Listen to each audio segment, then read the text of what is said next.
हाय students, मागच्या लेक्चरला आपण बघितलं होतं लॉजिक फॅमिलीज आणि आयसी स्पेसिफिकेशनचे आपण कॅरेक्टरिस्टिक्स आपण बघितल्या होत्या बरोबर. तर ह्या लेक्चरला आपण हा चॅप्टर पुढे कंटिन्यू करूयात. तर बघा, लॉजिक फॅमिलीज ह्या ज्या फॅमिलीज आहे ह्या किती टाईपमध्ये डिवाइड आहे. तर बघा, एक TTL आहे म्हणजे ट्रान्झिस्टर लॉजिक, एक DTL आहे डायोड ट्रान्झिस्टर लॉजिक, 3 नंबरची तुमची RTL आहे रेजिस्टर ट्रान्झिस्टर लॉजिक, परत CMOS आहे. अशा टाईपच्या आपण त्या लॉजिक फॅमिलीज होत्या त्या आपण बघितल्या होत्या. पण ह्या चॅप्टरमध्ये आपण आज फक्त TTL आणि CMOS या दोन टाईपच्या ज्या लॉजिक फॅमिलीज आहेत त्याच्यावर आपण डिटेलमध्ये स्टडी करणार आहोत. तर बघा, तुमचं प्रत्येक सर्किट असेल किंवा कोणताही तुम्ही IC जर घेतला तर त्या IC मध्ये गेट्स असणं गरजेचं आहे. आणि गेट्स, लॉजिक गेट्समुळंच सर्व जे डिजिटल सर्किट आहे ते वर्क होतं. लॉजिक गेट्स तुम्हाला माहिती आहे, बेसिक गेट्स आपण शिकलो, त्याच्यानंतर आपण युनिव्हर्सल गेट शिकलो. तर बघा, आता हे जे नॅन्ड गेट आहे, आता TTL मध्ये आता ह्याच्या लॉजिक फॅमिली म्हणजे काय.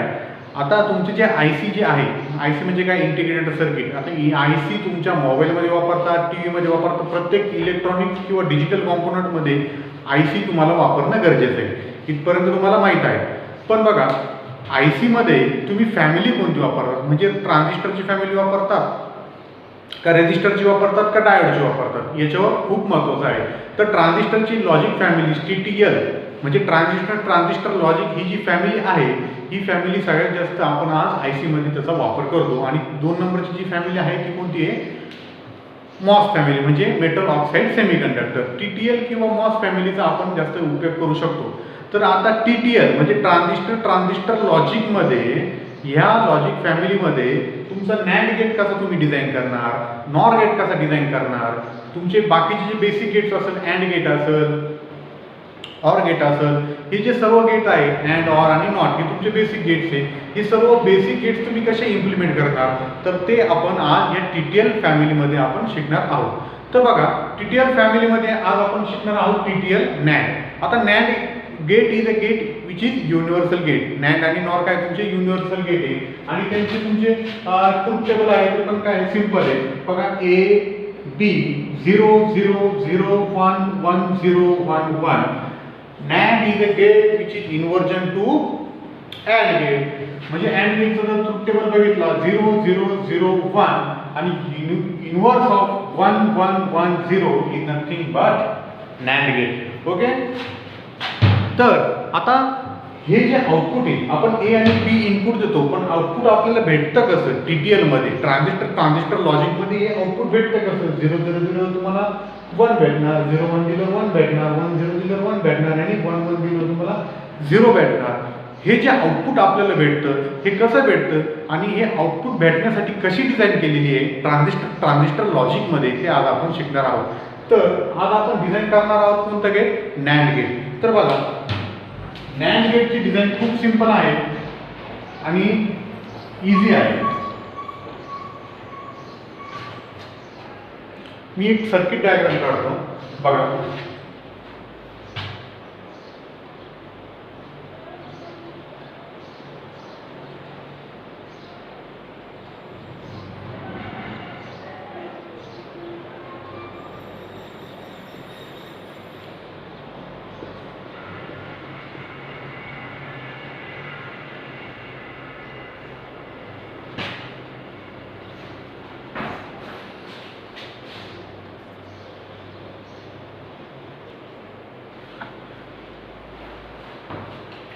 बघा, ही TTL NAND ची जी सर्किट डायग्राम इथं मी काढली आहे. तर TTL NANड मध्ये तुम्ही ते ट्रान्झिस्टर बघितले, तिथं Q1 transistor, Q2 transistor, Q3 and Q4 असे 4 प्रकारचे ट्रान्झिस्टर इथं वापरलेले आहेत. Q1 Q2 Q3 and Q4. किती ट्रान्झिस्टर वापरले, Q1 Q2 Q3 Q4.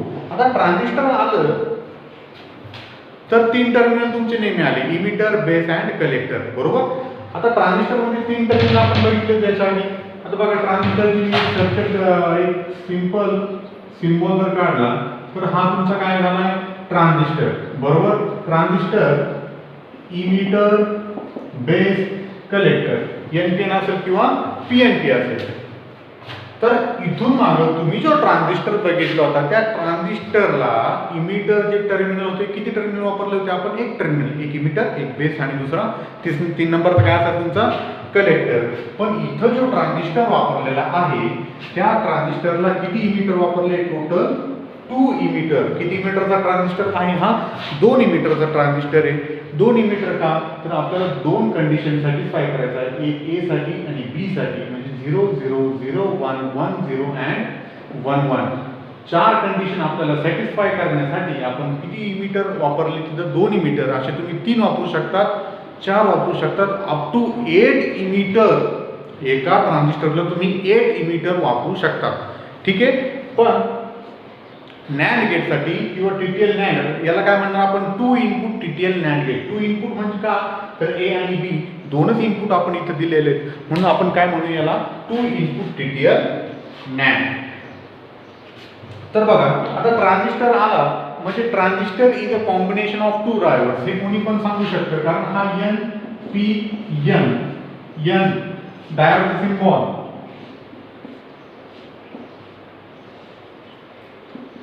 Positive negative, किंवा एनोड म्हणणार, त्याला आपण काय म्हणूया? कॅथोड म्हणणार. एन पी बरोबर, आणि परत तुमचं काय आहे इथं पी आणि इकडे परत एन, म्हणजे 2 डायोडचं कॉम्बिनेशन एन पी एन. 2 डायोडचं कॉम्बिनेशन म्हणजे काय? तुमचा एक सिंगल ट्रान्झिस्टर. मग आता इथं जो ट्रान्झिस्टर तुम्ही वापरलेला आहे, कोणता ट्रान्झिस्टर वापरलेला आहे? Q1 ट्रान्झिस्टर जो वापरलेला आहे बघा, हा जो Q1 ट्रान्झिस्टर तुम्ही इथं वापरलेला आहे, Q1 Q2 Q3 आणि हा Q4 ट्रान्झिस्टर आहे. Q1 ट्रान्झिस्टर जो वापरलेला आहे ह्या ट्रान्झिस्टरला किती इनपुट आहे? टोटल 2 इनपुट आहे. इनपुट कशाला आहे? इमिटरला आहे, बरोबर. आणि तुम्हाला मी इथं ट्रान्झिस्टरची इंटरनल डायग्राम काढून ठेवली आहे, पण ही जी डायग्राम आहे ही सिंगल इमिटर, सिंगल बेस आणि सिंगल कलेक्टरसाठी आहे. आता इथं जो ट्रान्झिस्टर आहे त्याला सिंगल इमिटर नसून किती इमिटर आहे? 2 इमिटर आहे. मग हे जे 2 इमिटर आहे याची इंटरनल डायग्राम आपल्याला माहित असणं खूप गरजेचं आहे. आता तुम्ही म्हणशाल हे सर्व कशासाठी? तर 2 0 0 दिलं तर आपल्याला आउटपुट इथं काहीतरी येणं गरजेचं आहे. नॅन्डचं आउटपुट 0 1 दिलं तर इथं आउटपुट येणं गरजेचं आहे. मग एवढं एक आउटपुट येण्यासाठी आपण इथे नंबर ऑफ ट्रान्झिस्टर आणि नंबर ऑफ डायोड्स किंवा नंबर ऑफ रेजिस्टर आपण इथे यूज केलेले आहेत. आता हा जो Q1 ट्रान्झिस्टर आहे त्याची इंटरनल डायग्राम मी तुम्हाला काढून दाखवतोय. बघा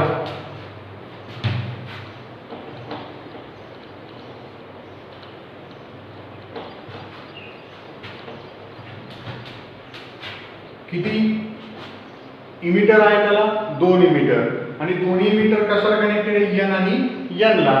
तर बघा N means cathode, N means cathode, हा this is A, this is B, okay.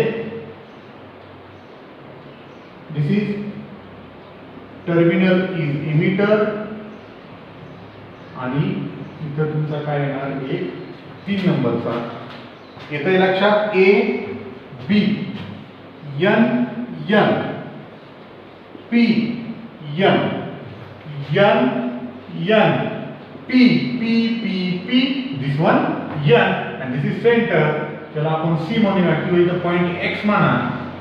ठीक आहे. This is internal structure of Q1. Q1 मध्ये टोटल किती ट्रान्झिस्टर, किती डायोड वापरले आपण? 3 डायोड. एक ट्रान्झिस्टर जर सिंगल इनपुट इमिटर असेल, सिंगल इनपुट बेस असेल, सिंगल इनपुट कलेक्टर असेल, तर त्या ट्रान्झिस्टरसाठी आपण 2 डायोड वापरतो. पण इथं 2 डायोड न वापरता आपण 3 डायोड वापरलेले. ही 3 डायोडची डायरेक्शन बघा, कॅथोड इथंच का आला? कारण इथं तुमचं काय आहे? एन आहे. बघा N N N N, this is P, common P सगळ्यांचा, आणि इथं परत एन, आणि ही झाली internal diagram of transistor Q1. Okay. तर पुढे आता डायोडचं वर्किंग तुम्हाला सर्वांना माहिती आहे. डायोड फॉरवर्ड बायस मध्ये केव्हा असेल? जेव्हा तुमचा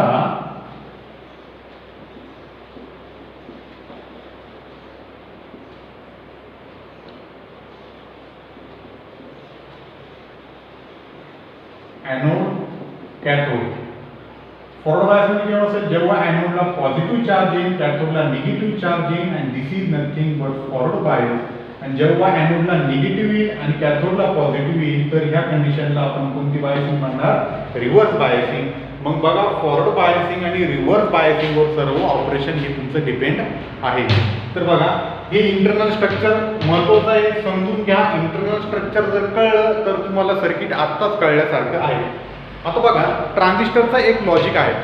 आता ट्रान्झिस्टर केव्हा वर्क होतो, emitter base collector. When base current जर ट्रान्झिस्टरला भेटला तरच तुमचा ट्रान्झिस्टर वर्क होतो, अन्यथा तुमचा ट्रान्झिस्टर वर्क होणार नाही. विदाउट बेस करंट तुमचा ट्रान्झिस्टर वर्क होत नाही. आउटपुट कुठून भेटतं तुमचा ट्रान्झिस्टरला, कलेक्टरकडून input is necessary. Without base transistor does not work, हे तुम्हाला माहीत आहे. आता जाऊया आपण सर्किटच्या वर्किंगकडे. आता सर्किटची वर्किंग जर बघायची ठरली तर इथनं तुम्हाला वर्किंग न कळता तुम्हाला ही डायग्राम तिथे काढणं गरजेचं आहे. तर बघा, मी थोडं मॉडिफिकेशन करतो डायग्राममध्ये किंवा सेपरेट डायग्राम काढतो. अजून एक, आता हे जे TTL NAND सर्किट आहे,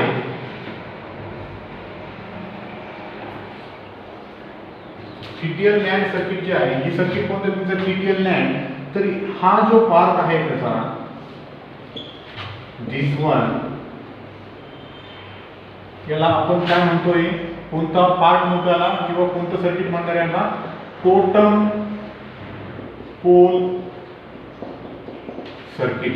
दिस part of TTL NAND is called as totem pole circuit.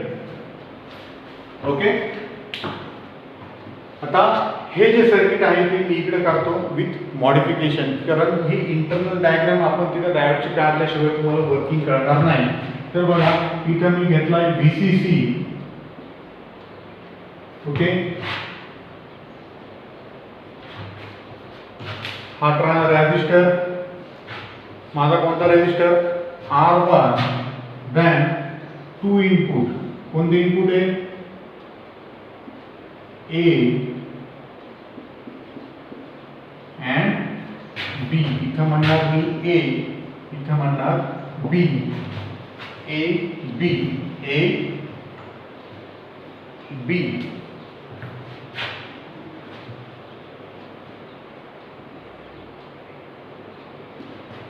बरोबर.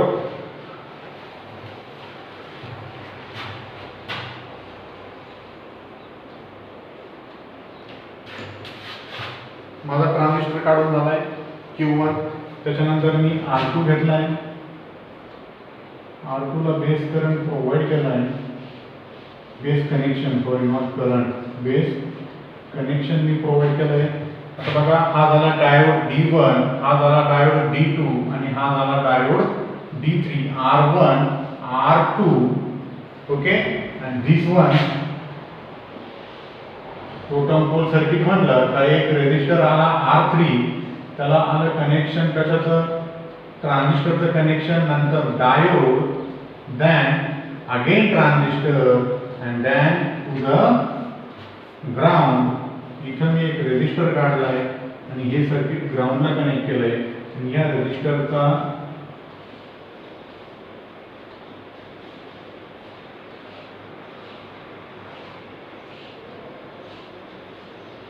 बघा, इथं काय तुमचा Q3, Q4, Y output, diode D1, Q2, R1, R2 and R4.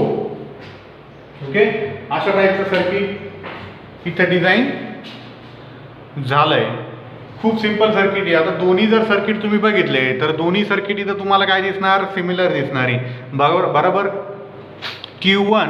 Q1 हा जो ट्रान्झिस्टर आहे त्याला किती इमिटर होते, 2 इमिटर होते, A अँड B. त्याच्यामुळं मी 2 डायोड तिथे काढलेत, A आणि B. दोन्हीचं डायरेक्शन तिथं N केलंय, कारण इथं जो ट्रान्झिस्टर Q1 जो होता तो कोणत्या टाईपचा आहे, NPN टाईपचा आहे. म्हणून मी आधी N घेतलेत, त्याच्यानंतर P आणि पुन्हा N. बघा, सर्किट तुमचं सिमिलर झालंय. आता आपण जाऊया वर्किंगकडे. आता डायोडची वर्किंग म्हणजे TTL NANDची जर वर्किंग बघायची ठरली तर बघा हे रफ केलं तरी चालेल. एक्झामला तुम्ही ही डायग्राम काढा अथवा ती डायग्राम काढा, एक्सप्लेनेशन दोन्हींना सेम येणार, पण ती जर डायग्राम काढली तर बेटर असेल, कारण तुम्हाला पण समजेल आणि डिटेल एक्सप्लेनेशन तुम्हाला त्या डायग्रामचं करता येईल. हे जे सर्किट आहे हे सर्किट कोणतं आहे? Totem core circuit. आता बघा NAND gate,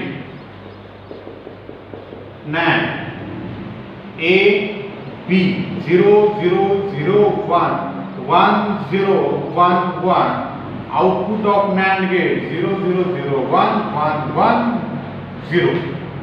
okay, inversion of and त्याला आपण काय म्हणतोय? NAND. हा कशा ट्रूथ टेबल आला? Truth table of NAND. Okay, आता नीट लक्ष द्या इकडे बारकाईने. मी जेव्हा इनपुटला 0 0 देणार तेव्हा माझा आउटपुट y काय येणे गरजेचं आहे? 1, आणि y1 येणारच आहे, पण तो कसा येणार ते मी तुम्हाला सांगतोय. तर बघा, मी जेव्हा इनपुटला 0 0 देणार, इनपुटला 0 0 देणं म्हणजे काय? माझे दोन्ही जे इनपुट आहेत त्यांना मी कोणत्या कंडिशनला इनपुट देणार? लो लेवलला. 0 म्हणजे काय? ग्राउंड. हाय 1 म्हणजे काय? VCC. मग दोन्ही इनपुट मी काय दिले इथं? 0 0, म्हणजे दोन्ही इनपुट काय झाले? माझे ग्राउंड कनेक्शन झालंय, आणि ग्राउंड कनेक्शन झाल्यामुळे दोन्ही जे डायोड आहेत ते कोणत्या बायस मध्ये असणार? ग्राउंड मीन्स काय? ग्राउंड म्हणजे काय? Negative potential. इकडे काय आलं? Positive potential. म्हणजे माझ्या एनोडला काय भेटलंय? पॉझिटिव्ह. कॅथोडला काय भेटलंय? निगेटिव्ह. इथे एनोडला काय भेटलंय? पॉझिटिव्ह. कॅथोडला काय भेटलंय? निगेटिव्ह. पण इथं माझा इथं हा जो D3 आहे त्याला काय भेटलाय? पॉझिटिव्ह. इथं काय भेटलाय? निगेटिव्ह. ओके, इथपर्यंत तुमच्या लक्षात आलंय. पण तुम्हाला माहित असेल तुमचं जे व्होल्टेज आहे ते नेहमी from higher potential to lower पोटेन्शियलला जास्त फ्लो होतं, higher level to lower level. आणि ही सगळी इथं 2 ग्राउंड केल्यामुळे सगळ्या सर्किटची लोअर लेवल कुठे आली? इकडे आली. म्हणजे बघा, एकदम सिंपल कन्सेप्ट आहे इथे. इथं काय कनेक्टेड आहे? VCC. जेव्हा VCC मी हाय करेल, VCC आला कुठं फ्लो होणार आहे? सपोज VCC आला, हे दोन्ही कोणत्या कंडिशन मध्ये? फॉरवर्ड कंडिशन मध्ये. आणि डायोडला ऑन होण्यासाठी मिनिमम 0.7 व्होल्टेज असणं गरजेचं आहे. का तो डायोड तुमचा जेव्हा सिलिकॉनचा असेल तेव्हा त्याला व्होल्टेज किती असणं गरजेचं आहे? 0.7. आता मी इथं VCC ऑन केला आहे. VCC मी जेव्हा ऑन करेल तेव्हा सर्व जो पोटेन्शियल ड्रॉप आहे हा डायोड D1 आणि D2 थ्रू सगळं कुठे जाणार? ग्राउंड कडे. बघा, रेजिस्टर R1 थ्रू येईल, इथं तुमचा पोटेन्शियल ड्रॉप. आता बघा, इथपर्यंत माझा VCC आला, इथपर्यंत काय आलाय माझा? या पॉइंट पर्यंत. याला म्हणतोय मी Vx. या पॉइंटला काय म्हणतोय मी? Vx. माझ्या या Vx पर्यंत पूर्ण काय आलाय? VCC. आता VCC इकडं फ्लो होईल का इकडं फ्लो होईल? डेफिनेटली तुमचा VCC कुठं जाणार? ग्राउंड कडे पडणार. म्हणजे सर्व जे पोटेन्शियल आहे हे कुठं जाणार? तुमच्या ग्राउंड कडे. D1 आणि D2 ऑन होईल आणि दोन्ही कोणत्या बायस मध्ये असणार? फॉरवर्ड बायस मध्ये. पण पोटेन्शियल इथं जे कनेक्टेड आहे हे सर्व पोटेन्शियल कुठे जाणार? ग्राउंड कडे जाणार. मग इथं जे व्होल्टेज भेटणार त्या व्होल्टेजनी व्होल्टेज भेटणार निश्चित ह्या पॉइंटला तुमचं व्होल्टेज असणार आणि D3 ऑन होणार नाही, कारण हे जे व्होल्टेज असणार हे किती व्होल्टेज असणार? लेस दॅन 0.7. हा जो पॉइंट आहे ह्या पॉइंटला जे व्होल्टेज असणार आहे हे व्होल्टेज 0.7 व्होल्ट नसणार, कारण सर्व जे व्होल्टेज आहे हे व्होल्टेजचा ड्रॉप झाला आहे आणि इथं जे व्होल्टेज असणार आहे ते लेस दॅन 0.7 असणार आहे, जेणेकरून तुमचा D3 ऑन होणार नाही. जरी D3 तुमचा फॉरवर्ड बायस मध्ये आहे तरी D3 ऑन होणार नाही. D3 जर ऑन झाला नाही तर तुमचा Q2 ला बेस करंट भेटतोय का? नाही भेटत आहे.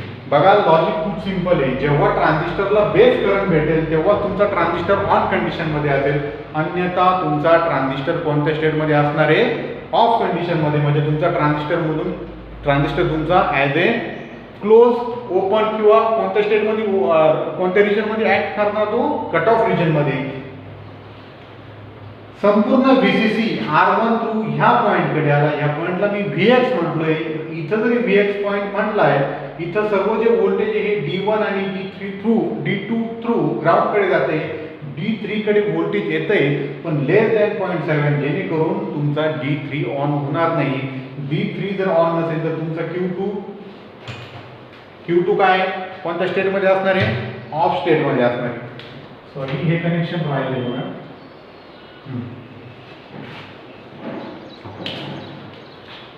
आता Q2 काय तुमचा? आता लक्ष द्या. D1 on, D2 on, D3 of. D3 जर ऑफ असेल तर डेफिनेटली Q2 काय असणार तुमचा? D3 is directly connected to Q3 with the help of base. तर तो कोणत्या कंडिशन मध्ये असणार तुमचा? Q2 ऑफ कंडिशन मध्ये असणार. आता तुमचा Q2 जर ऑफ असेल तर इथनं करंट तुमचा फ्लो होणार नाही. तर बघा, VCC मधून तुमचं जे व्होल्टेज आहे हे इथं पण येत आहे, VY म्हणू. त्याला इथं म्हणूया VX, हा झाला तुमचा VY. VY ला व्होल्टेज भेटतंय जेणेकरून तुमचा ट्रान्झिस्टर Q3 ला बेस करंट इथनं भेटणार आहे. VCC इथं पण इकडे पण फ्लो होतोय, इथं फ्लो होऊन ह्या पॉईंटकडे येतोय, इकडे फ्लो होऊन कोणत्या पॉईंटकडे येतोय? VY कडे येतोय.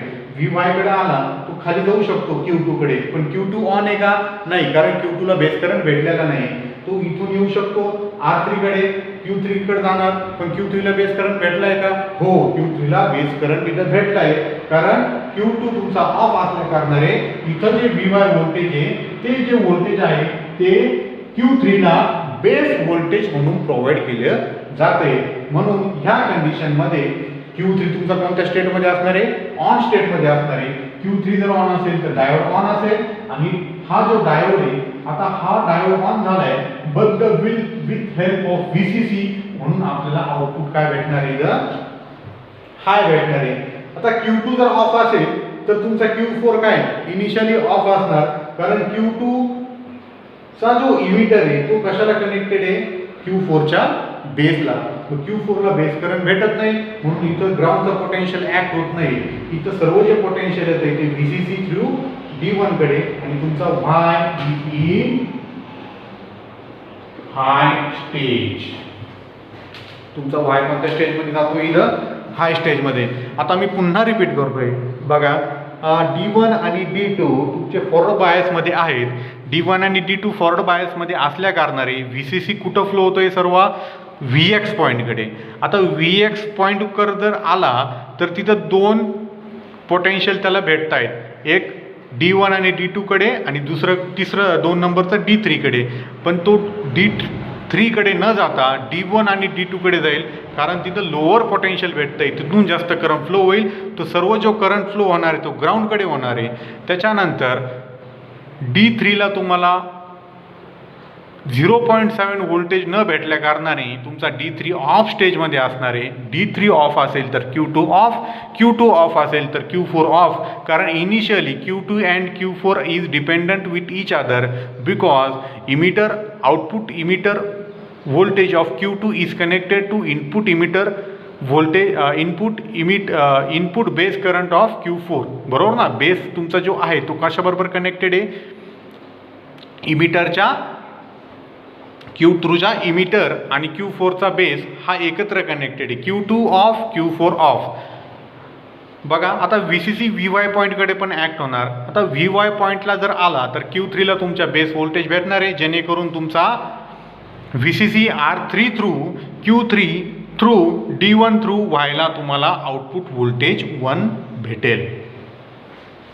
ओके. आता इथं जे व्होल्टेज आहे ते तुमचं कोणत्या कंडिशन मध्ये असणार आहे? कुठं कनेक्टेड आहे? VCC ला. ग्राउंड कडे कनेक्टेड आहे का? नाही. ग्राउंड कडे तेव्हा कनेक्टेड असणार जेव्हा Q4 ऑन असेल, तेव्हा तुमचा output is connected to ground, otherwise तुमचा output is connected to VCC. म्हणजे फर्स्ट कंडिशन 0 0 दिला तर मला आउटपुट काय भेटतोय? y इज इक्वल्स टू 1 म्हणजे पहिली कंडिशन माझी सॅटिस्फाय झाली आहे. आता 2 नंबरची कंडिशन आहे 0 ॲज वेल ॲज 0 1. आता मी ए ला इथं काय दिलंय 1 दिलंय, म्हणजे ए ला काय कनेक्ट केलंय VCC कनेक्ट केलंय बरोबर. म्हणजे इथं सॉरी ए ला काय कनेक्ट केलंय ग्राउंड आणि बी ला काय कनेक्ट केलंय VCC. इथं 1 दिला आहे, B = 1, A = 0. म्हणजे VCC is connected to point B and ground is connected to point A. Then also आता काय होईल तुमचा परत VCC through current R1 through इथं येणार, सर्व जो व्होल्टेज ड्रॉप आहे. आता बघा इथं जर वोल्ट VCC ला आता D2 ला काय भेटलाय इथे VCC भेटलाय, पण D2 चा हा जो पॉइंट आहे हा कॅथोड आहे. कॅथोडला तुमचं कोणतं पोटेन्शियल भेटले पॉझिटिव्ह, म्हणजे तुमचा D2 कोणत्या कंडिशन मध्ये वर्क होतोय रिव्हर्स बायस मध्ये. रिव्हर्स बायस मध्ये तुमचा डायोड वर्क होतो का नाही, रिव्हर्स बायस मध्ये तुमचा डायोड ॲज ए ओपन स्विच म्हणून काम करतोय बरोबर ना. ओपन स्विच म्हणून काय काम करतोय तर बघा VCC इकडे बघा हा D2 इकडं पॉझिटिव्ह इकडं निगेटिव्ह, कॅथोडला काय पॉझिटिव्ह ॲनोडला काय निगेटिव्ह. कंडिशन डिसमिस, या डायोडचा काही उपयोग होणार नाही. म्हणून D2 इथं या सर्किट मध्ये D2 काय म्हणून ऍक्ट होतोय इथं माझा ॲज ए ओपन स्विच म्हणून ऍक्ट होतोय. म्हणजे या VCC चा या D2 ला फक्त एकच फायदा झाला आहे की तो फॉरवर्ड बायस मध्ये न जाता तो कोणत्या बायसिंग मध्ये गेलाय रिव्हर्स बायसिंग मध्ये. आणि D1 हा फॉरवर्ड बायस मध्ये असल्या कारणाने VCC थ्रू जो व्होल्टेज येईल ते VX पॉइंट कडे येईल आणि सर्व व्होल्टेज कुठे जाणार ग्राउंड कडे जाणार. पुन्हा पहिलीच कंडिशन इथं 0.7 व्होल्ट सुद्धा D3 ला भेटणार नाही. D3 ला जर व्होल्टेज 0.7 व्होल्ट नाही भेटलं तर Q2 ऑन होईल का नाही होणार, कारण Q2 ला बेस करंट भेटणार नाही. Q2 ला बेस करंट भेटला नाही तर Q4 ला पण बेस करंट भेटणार नाही. म्हणजे Q2 आणि Q4 हे ऑफ स्टेज मध्ये असणार. परत Vy = VCC, Q3 ला बेस करंट भेटेल, हा VCC परत R3 टू Q3 ला फ्लो होईल आणि तुमचा आउटपुट परत काय असणार 1. कारण Y diode D1 is connected to potential VCC. म्हणजे दोन्ही कंडिशन माझ्या इथं सॅटिस्फाय झालंय. आता 3 नंबरची कंडिशन इथं 1 इथं 0, म्हणजे A ला इथं काय दिलंय मी ग्राउंड आणि A ला काय दिलंय VCC आणि B ला काय दिलंय ग्राउंड.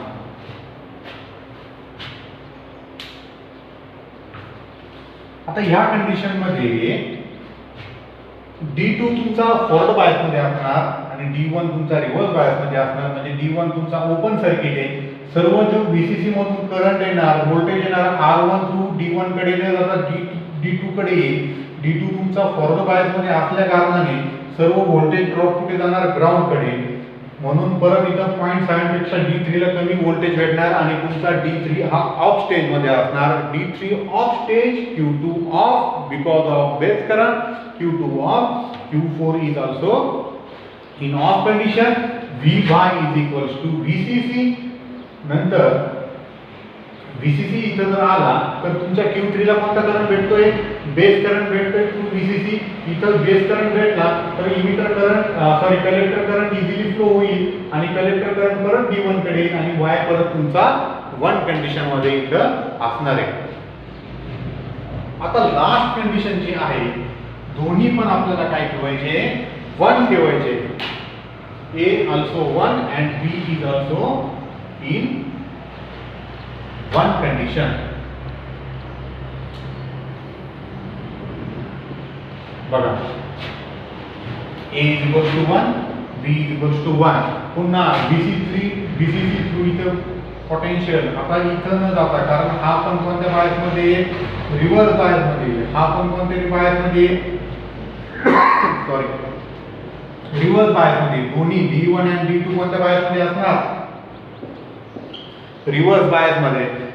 D1 आणि D2 जर रिव्हर्स बायस मध्ये असेल तर हा VCC कुठं जाणार तुमच्या D3 कडे आणि D3 ला 0.7 व्होल्ट पेक्षा हायर व्हॅल्यू इथं भेटली आणि D3 आता कोणत्या कंडिशन मध्ये जाणार तुमच्या ऑन कंडिशन मध्ये जाणार. इथे पॉझिटिव्ह इथे निगेटिव्ह म्हणजे तुमच्या एनोडला पॉझिटिव्ह व्होल्टेज भेटलंय. D3 ऑन झालाय. D3 जर ऑन झालाय तर Q2 काय होणार आहे ते Q2 कोणत्या कंडिशन मध्ये जाणार ऑन कंडिशन मध्ये कारण Q2 ला काय भेटलाय बेस करंट. आता बघा Q2 काय झालाय या कंडिशन मध्ये 1 साठी